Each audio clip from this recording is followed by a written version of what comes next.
जातीमध्ये ABCD उपवर्गीकरणाच्या विरोधात रिपाई आठवले गटाच्या वतीने आज राज्य सरकार विरोधात मोर्चा काढण्यात आला। वांद्रे येथील जिल्हाधिकारी कार्यालयावर हा मोर्चा काढण्यात आला असून उपवर्गीकरण लागू करण्याच्या निर्णयाला आंदोलकांनी विरोध दर्शवलाय। सरकारने विरोध पत्करून उपवर्गीकरण लागू केल्यास रिपाई आठवले गट रस्त्यावर उतरून तीव्र आंदोलन करेल असा इशारा यावेळी आंदोलकांनी दिला आहे। आणि याचाच आढावा घेतला आमचे प्रतिनिधी संतोष मोरे यांनी। पाहूयात। बाबासाहेब जिंदाबाद जिंदाबाद जिंदाबाद रामदास आठवले साहब आगे बढ़ो रामदास आठवले साहब आगे बढ़ो। राज्य सरकारकडून वर्गीकरण करण्याचा निर्णय घेण्यात आलेला सर्वोच्च न्यायालयाच्या निर्णयानंतर जातीमध्ये उपवर्गीकरण करण्याचा निर्णय घेण्यात आलेला अ ब कडच्या हिशोबाप्रमाणे ह्या जातीकरण वर्गीकरणाचा त्यामुळे कुठेतरी अनुसूचित जातीवर मोठा परिणाम होणार असल्यामुळं आज रिपाई पब्लिक सेनेच्या वतीने आरपीआयच्या वतीने आंदोलन करण्यात आलेलं आहे। या संदर्भात आंदोलनामध्ये आता जिल्हाधिकारी यांना देखील निवेदन देण्यात येणार आहे। नेमकं आंदोलन कसं आहे आणि याचं जे उपवर्गीकरणाचं नुकसान कशा प्रकारे होणार आहे या संदर्भात आपण जाणून घेऊया आंदोलकांकडून। ज्याप्रमाणे आज उपवर्गीकरणासंदर्भात तुम्ही मोर्चा काढलेला आहे त्याचा कशा प्रकारे लोकांना नुकसान होऊ शकतो?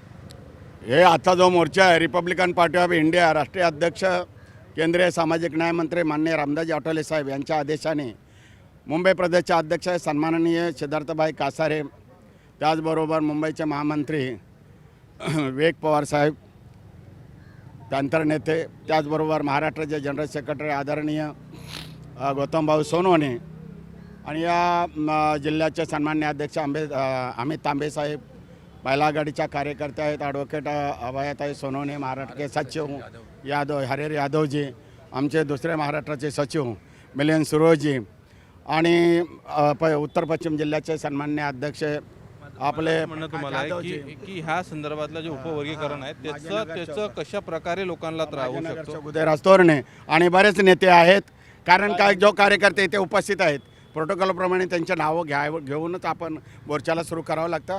परंतु हे जे वर्गीकरण आहे आज हे संपूर्ण मुंबई आणि महाराष्ट्र देशामध्ये या संदर्भामध्ये आवाज उठवलेला आहे। माननीय आठवले साहेबांच्या नेतृत्वाखाली या ठिकाणी मुंबई प्रदेशच्या वतीनं इथे आंदोलन अ ब क वर्गीकरण रद्द झालं पाहिजेत। 59 जातीमध्ये लोकसंख्येच्या आधारे माननीय आठवले साहेबांचं म्हणणं आहे की 2027च्या नंतर लोकसंख्येच्या अनुसार हे आपलं वर्गीकरण किंवा त्यांच्या सवलती आहेत ते देण्यात यावं। पण हे सरकारला घाई झाली। सुप्रीम कोर्टाचा जो अ ब कडाचा जो निकाल आहे त्या प्रत्येक राज्याला अंमलबजावणी करण्याचा त्यांचा आदेश आहे, तो आदेश त्यांनी पालन विचार करून करावा असं आजचं मोर्चाच्या वतीनं आमचा संदेश आहे की लोकसंख्या माननीय आठवले साहेबांनी हे मोर्चाचा जो आदेश दिलेला आहे आणि म्हणून रिपब्लिकन पक्षाचे नेते आणि कार्यकर्ते या ठिकाणी आलेले आहेत आणि अ ब कड वर्गीकरण हे रद्द झालं पाहिजेत आणि कोणत्याही समाजामध्ये कुणावरही अन्याय होऊ नये माननीय आठवले साहेबांची जी भूमिका आहे ही भूमिका आज आम्ही या ठिकाणी माननीय तहसीलदार साहेब किंवा कलेक्टर आहेत यांच्यामार्फत शासनाला माहिती मिळावी म्हणून आम्ही बहुसंख्येने आम्ही काय सर्वसाधारण कार्यकर्ते, छोटे कार्यकर्ते, अजून मोठे कार्यकर्ते इथं त्यांचं आगमन होणार आहे। तत्पूर्वी त्यांच्यावर लेवलचे समान आमचे मिलिंद सुर्वे आहेत, विवेक पवारजी आहेत, या ठिकाणी उदय तोरणे साहेब। तुम्ही माझ्यासमोर हे बाईट दिली म्हणून मला जेवढं अवगत आहे तेवढं मी सांगण्याचा प्रयत्न केलेला आहे आणि अबकड वर्गीकरण रद्द झालं पाहिजेत हे माझी भूमिका आहे। माझं नाव आहे समाजभूषण सोना कांबळे, आरपीआय नेते, मुंबई। जय भीम। एकंदरीत हा जो उपवर्गीकरणाचा जो विषय आहे याच्यामध्ये कोणत्या समाजाला सर्वात जास्त नुकसान होऊ शकतो? 2027 का जनगणना होने के बाद उपवर्गीकरण करने का काम होना चाहिए। ये रिपब्लिकन पार्टी के नेते माननीय रामदास जी आठवले साहब का पार्टी का जो धोरण है 2027 का जनगणना होने के बाद ही उपवर्गीकरण का काम होना चाहिए। लेकिन घाई में सरकार ने जो उपवर्गीकरण अब लागू करने का काम किया उसके खिलाफ में यहाँ पर आंदोलन रिपब्लिकन पार्टी के तरफ से आयोजित किया गया है। इस आंदोलन को कामयाब करने के लिए रिपब्लिकन पार्टी के मुंबई प्रदेश के सभी पदाधिकारी लगे हुए हैं और यह रद्द होकर रहेगा। एकंदरीत काही दिवसापूर्वी देखील असंच एक आंदोलन झालं होतं जे आझाद मैदानावर आणि त्यावेळी देखील मोठ्या प्रमाणात लोक जमली होती। त्यानंतर शासनाची भेट घेण्यात आली होती आनंद आंबेडकर वगैरे यांच्या नेतृत्वामध्ये। मात्र जातीय वर्गीकरण सर्व समाजाला नको आहे, मात्र असे वेगवेगळे आंदोलन मग कशासाठी? नाही, हे मुळात तुमचं चुकीचं आहे की ते आनंदराज आंबेडकरांचं आंदोलन होतं. हेच तुमचा प्रश्न हा मुळात चुकीचा आहे. ते जे आंदोलन होते ते स्वयंस्फूर्तीने झालेलं आंदोलन होतं. सर्व पक्षाचे आम्ही स्वतः त्या आंदोलनामध्ये होतो. आठवले गटाचे कार्यकर्ते मोठ्या प्रमाणात त्या आंदोलनामध्ये होते. असं ते कुठल्या एका पक्षाचं आंदोलन नव्हतं आणि अशी काही वेगवेगळे आंदोलनं नाही आहेत. त्याच दिवशी ठरलं होतं, त्या मोर्चाच्या दिवशी ठरलं होतं की अशा पद्धतीची आंदोलनं जिल्हा पातळीवर घ्यायची आणि आठवले साहेबांचा देखील आदेश होता की जिल्हा पातळीवर प्रत्येक ठिकाणी ही आंदोलनं झाली पाहिजे. त्यामुळं ती काय कुणा एका पक्षाची ही नव्हती, भूमिका नव्हती. ही सर्वच पक्ष त्या आंदोलनामध्ये सामील होते आणि आज जो आमचे आंदोलनं आले आहेत की आठवले साहेबांनी 15 दिवसापूर्वीच घोषणा केली होती की जिल्हा पातळीवर, आणि तशी सुरू झाली. सोलापूरला झाली, कोकणामध्ये झाली, काल पुण्यामध्ये झाली. सगळीकडे ही आंदोलनं चालू आहेत अशा पद्धतीने आणि आठवले गट देखील याच्यामध्ये मोठ्या पुढारपणाने आणि फ्रंटलाच आहे या आंदोलनामध्ये. या उपवर्गीकरणामध्ये अनुसूचित जातीला मोठ्या प्रमाणामध्ये नुकसान होण्याची शक्यता आहे आणि त्यामुळं आणखी अशा कोणत्या ज्या समाज आहे ज्याला ह्याचं मोठं नुकसान होऊ शकतं? नाही, नुकसान आम्हाला कुणाचंच होऊ द्यायचं नाही आहे. एकंदर 59 जाती एकत्र आहेत याच्यामध्ये, या आंदोलनामध्ये. आणि जी काही लोक ज्यांचा गैरसमज झालेला आहे किंवा ज्या लोकांनी गैरसमज करून दिलेला आहे त्यांचंही आम्हाला नुकसान करत आहे आणि अशी भूमिका पक्षाची, आठवले साहेबांची आहे. नुकसान आम्ही कुणाचंच होऊ देणार नाही आहोत. ते जरी आज दूर असले किंवा विरोध करत असले तरी ते कालांतराने बरोबरच असणार. बाबासाहेब जिंदाबाद बाबासाहेब जिंदाबाद रद्द करा बंद करा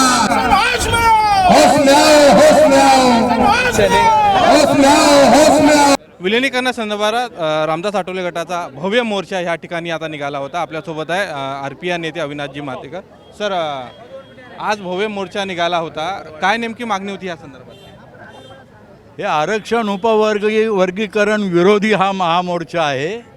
हा महामोर्चा करायची वेळ आमच्यावरती आली ते एका गोष्टीमुळे आलेली आहे की ज्या प्रकारे महाराष्ट्रापासून ते मुंबईपासून ते महाराष्ट्रामध्ये सर्वत्रच ज्या प्रकारे एक प्रचार चाललेला आहे, गैरप्रचार चाललेला आहे, त्यामुळं आमच्यावरती हे आंदोलन करायची वेळ आलेली आहे आणि याला महाराष्ट्रामधून चांगला प्रतिसाद मिळतो याचा आम्हाला एक गर्व आहे, याचा आम्हाला अभिमान वाटतो की आज एवढ्या पावसामध्ये या ठिकाणी महिला मोठ्या संख्येवर आलेल्या आहेत, पुरुष मोठ्या संख्येनं आलेले आहेत आणि पावसामध्ये भिजत आज आंदोलन केलेलं आहे. ही मोठी गोष्ट आहे. आम्ही निश्चितच याच्यामध्ये आम्हाला जी एक बाजू मांडायची आमची ती बाजू सरकारसमोर मांडल्याशिवाय राहणार नाही. साहेब, ज्या प्रकारे ह्या सरकारमध्ये महायुतीमध्ये RPIचा महत्त्वाचा वाटा आहे, अशा परिस्थितीमध्ये सरकारमध्ये असताना देखील आंदोलन करावं लागत आहे. कुठंतरी आपले म्हणजे सरकार आपल्याला चुकतं माप देत आहे का?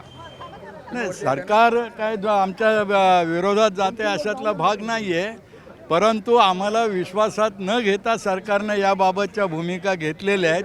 त्यामुळं आम्हाला आज आंदोलन करावं लागलं. एकंदरीत ह्या उपवर्गीकरणामध्ये जे काही जाती आणि ह्या संदर्भात सुरू आहे याच्यामध्ये सर्वात जास्त नुकसान कुणाचं होणार आहे? नाही, नुकसानीचा भाग नाही आहे.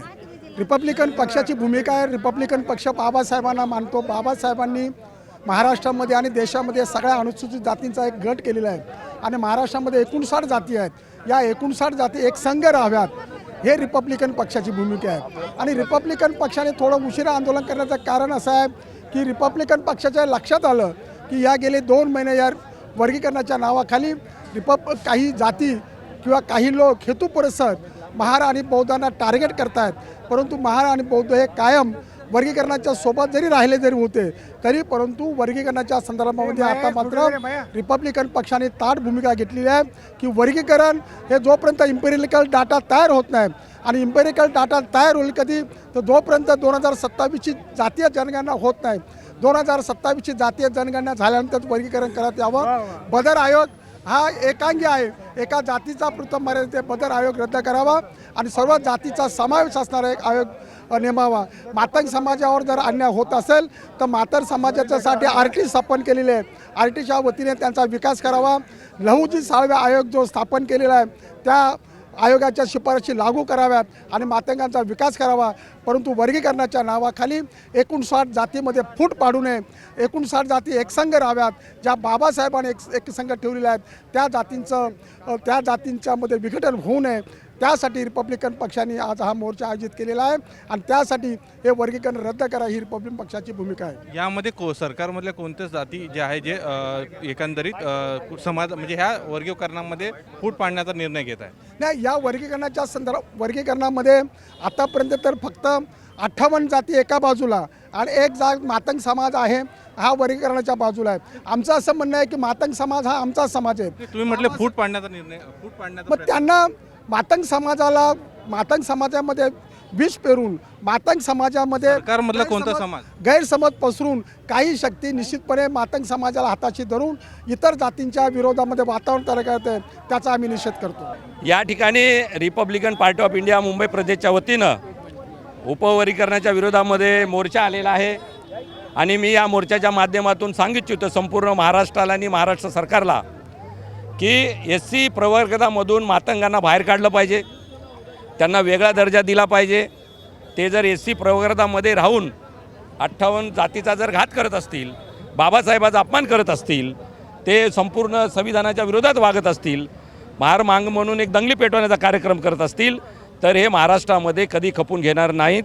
आणि आम्ही याच ठिकाणी सांगू इच्छितो, अण्णाभाऊ साठे असतील, लहू उस्तादजी असतील, या सर्व नेत्यांना बौद्ध बांधवांनी डोक्यावर घेतलेलं आहे. आम्ही त्यांच्या जयंती साजरे केलेल्या आहेत आणि यानंतर मातंग समाजाकडून कुठल्याही महापुरुषाची अवमान सहन केलं जाणार नाही आणि आमची मागणी आहे की SC प्रोग्राममधून मातंगांना बाहेर काढा.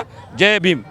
ह्या ज्या मोर्चा ज्यांच्या नेतृत्वात निघाला होता ते आपल्यासोबत आहे. भाऊ, नेमकं ह्या संदर्भातला जो रोष तुम्ही जो व्यक्त केलेला आहे, जर सरकारनं मागण्या मान्य केल्या नाही तर रिपब्लिकन पक्ष पुढची भूमिका का असणार? रिपब्लिकन पार्टी ऑफ इंडियाची भूमिका तीच आहे की उपवर्गीकरण होऊ नये. ह्यासाठी हा जो चाललेला आहे, जे केंद्राने किंवा सुप्रीम कोर्टाने निर्णय दिलेला आहे, हे सर्व चुकीचं आहे. आणि आपण केंद्रीय आठवले साहेब बोलले 2027च्या जो डेटा येईल जनगणना त्यानंतर बघू ना काय असेल ते. पण आता ज्या पद्धतीने जे चाललेलं आहे की महाराष्ट्रामध्ये जातीमध्ये ते निर्माण एकत्र होते आणि ते आज वाढ लावलेला आहे, तो वाद कुठं होऊ नये हा आमचा उद्देश आहे.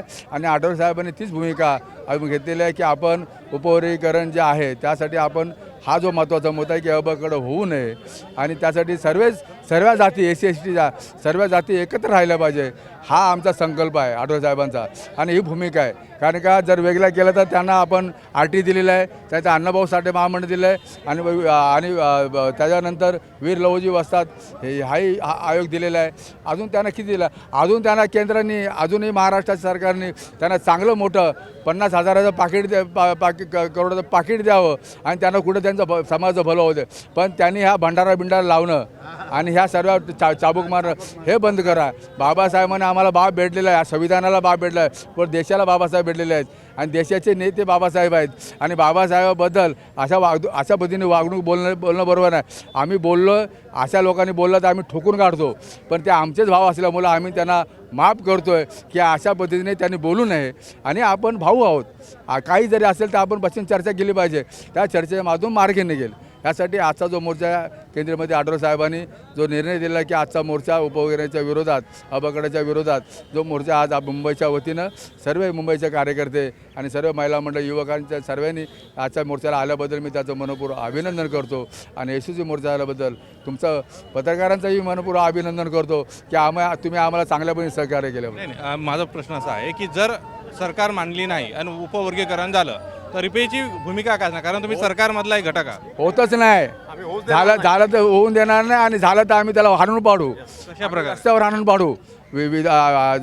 आपण कायदेशीर आणून पाडू आणि रस्त्यावर तर आम्ही पाडूच. कारण आम्ही त्यावेळी एकत्र शिवसेना असते, एकत्र सर्व नेते होते, त्याला आम्ही कुणाला घाबरलो नाही. आंबेडकर चळवळीचे कार्यकर्ते, पॅन्थरचे कार्यकर्ते, दलित पॅन्थर आहे, वाघ हमेशा झेप घेत असतो, शांत राहत नाही. पण हे आमचे असल्यामुळे आम्ही झेप घेत नाही. ह्याचा अर्थ आणि गैरसमज करू नये, यांचा आमचं सांगणं आहे. ते आमचेच भाऊ आहेत, आज ना उद्या सुधारतील, त्यांच्या मनामध्ये कोणी भरलं असेल ते निघेल हीच अपेक्षा बाळगतो. आणि आजच्या मोर्चा माध्यमातून आमचे भाऊ असल्यामुळं आम्ही त्यांना समोपचाराने त्यांना सांगण्याचा प्रयत्न करतो. जय भीम. एकंदरीत जर सरकारनं जर उपवर्गीकरणाचा निर्णय जर घेतला तर त्याला रिपब्लिकन पार्टी मोठ्या प्रमाणात विरोध करणार असं म्हटलेलं आहे. कॅमेरामॅन संतोष मोरे, मुंबई.